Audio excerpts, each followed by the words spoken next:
জুলাই আগস্টে মানবতা বিরোধী অপরাধের মামলায় শেখ হাসিনা ও আসাদুজ্জামান খান কামালের বিরুদ্ধে সপ্তম দিনের সাক্ষ্য গ্রহণ চলছে। এই বিষয়ে জানাতে আন্তর্জাতিক অপরাধ ট্রাইব্যুনাল থেকে যুক্ত হচ্ছেন সহকর্মী সাবরিনা মজুমদার। সাবরিনা, আপনি আমাদের জানাবেন আজ কোন কোন মামলায় আর কারা সাক্ষ্য দেবেন? স্নেহা, আজকে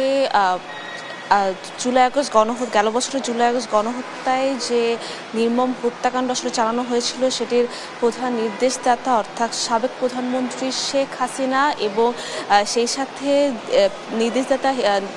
নির্দেশদাতার হচ্ছে যে কথা মেনেছিল অর্থাৎ সাবেক স্বরাষ্ট্রমন্ত্রী আসাদুজ্জামান খান কামাল এবং সাবেক আইজিপি চৌধুরী আব্দুল আল মামুনের যে সাক্ষ্য গ্রহণ চলছিল সেটির আজকে সপ্তম দিন। এবং সেই সাথে আজকে আমরা প্রসিকিউশনের থেকে যে জানতে পেরেছি সেটি হচ্ছে আজকে দুজন ডাক্তার সাক্ষ্য দিবেন এবং সেই সাথে জব্দ যে করে অর্থাৎ যাদের কাছে আসলে বিভিন্ন বুলেট বা হচ্ছে বিভিন্ন জিনিস যেটি পুলিশ পরবর্তীতে আসলে তাদের কাছ থেকে নিয়েছিল বা প্রমাণস্বরূপ যে জিনিসপত্রগুলো সেগুলো হচ্ছে জব্দের যে তিনি একজন আসবেন এবং সেই সাথে শহীদ পরিবারের একজন এসে আজকে সাক্ষ্য দিবেন বলে আমরা জানতে পেরেছি। এবং সেই সাথে আপনাকে যদি একটু জানাতে চাই যে সাবেক প্রধানমন্ত্রী শেখ হাসিনা, আসাদুজ্জামান খান কামাল এবং সাবেক আইজিপি চৌধুরী আব্দুল আল মামুনের বিরুদ্ধে যে সাক্ষ্য গ্রহণ সেটি যখন চলছিল সেখানে কিন্তু আমরা দেখছিলাম যে প্রথমে আসলে জুলাই শহীদ পরিবারের যে সদস্যরা তারাও এসে সাক্ষ্য দিয়েছেন এবং তারা বলেছেন যে আসলে কিভাবে আসলে তারা দেখেছেন তাদের পরিবারের যে নিহত যারা ছিলেন তাদের সাথে আসলে কিভাবে নির্মম হত্যাকাণ্ড হয়েছে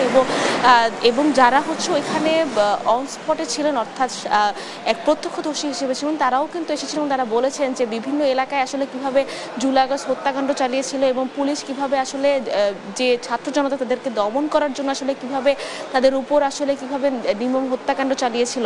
এবং সেই সাথে আরেকটা কিছু জানিয়ে দিতে চাই যে এর আগের দিন আসলে একজন ডাক্তার এসেছিলেন, তিনি আসলে বলেছিলেন যে সেখানে যে জুলাই আগস্ট যে ছাত্র জনতা আছে তারা যখন তাদের হাসপাতালে এসেছিলেন তারা আসলে কি দৃশ্য দেখতে পেয়েছেন, তারা দেখতে পেয়েছিলেন যে কারো আসলে খুলি উড়ে গিয়েছিল এবং কারো আসলে মগজ গলে গলে পড়ছিল, এমন হচ্ছে ছাত্র জনতার অবস্থা ছিল তারা চোখে। এবং সেই সাথে তারা বলেছিলেন যে তারা যখন হাসপাতালে তাদের ট্রিটমেন্ট করছিলেন তখন কিন্তু 19 জুলাই ডিবি অফিস থেকে তাদেরকে হুমকি দেওয়া হয় যে তারা যাতে কোনো ছাত্র জনতাকে এখানে ভর্তি না নেয়। এবং সেই সাথে তিনি ডাক্তার বলেছিলেন যে তারা কিভাবে কৌশল অবলম্বন করে আসলে সেই ছাত্র জনতাকে আসলে তারা চিকিৎসা দিয়েছিলেন এবং সেই সাথে বলেছিলেন যে আসলে কিভাবে পরিবারকে আসলে দেখতে পেয়েছিলেন যে যাদের হচ্ছে পরিবারের সদস্যরা আসলে মারা গিয়েছিলেন বা নির্মম হত্যাকাণ্ডের আসলে পুরোপুরি চিত্রটি তারা পুরোপুরি তুলে ধরেছিলেন। এবং সেই সাথে এজলাসে তখনও কিন্তু সাবেক আইজিপি চৌধুরী আব্দুল আল মামুন ছিলেন।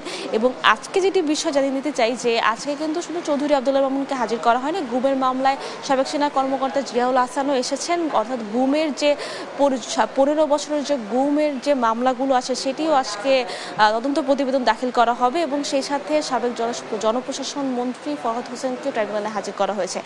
এখন হচ্ছে সাক্ষ্য গ্রহণ শুরু হয়নি, 11:30টার দিকে আসলে সাক্ষ্য গ্রহণ শুরু হবে।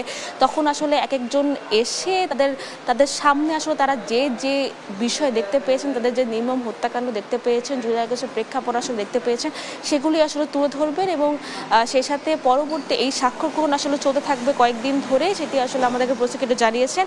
তো এখন পর্যন্ত যেহেতু সাক্ষ্য গ্রহণ শুরু হয়নি, সাক্ষ্য গ্রহণ শুরু হলে আমি আসলে আপনার মাধ্যমে দর্শকদের জানাতে পারবো যে সাক্ষ্য গ্রহণে নতুন কি তথ্য আসলে উঠে এসেছে। তো এই ছিল সর্বশেষ খবর আন্তর্জাতিক অপরাধ ট্রাইব্যুনাল থেকে। স্নেহা।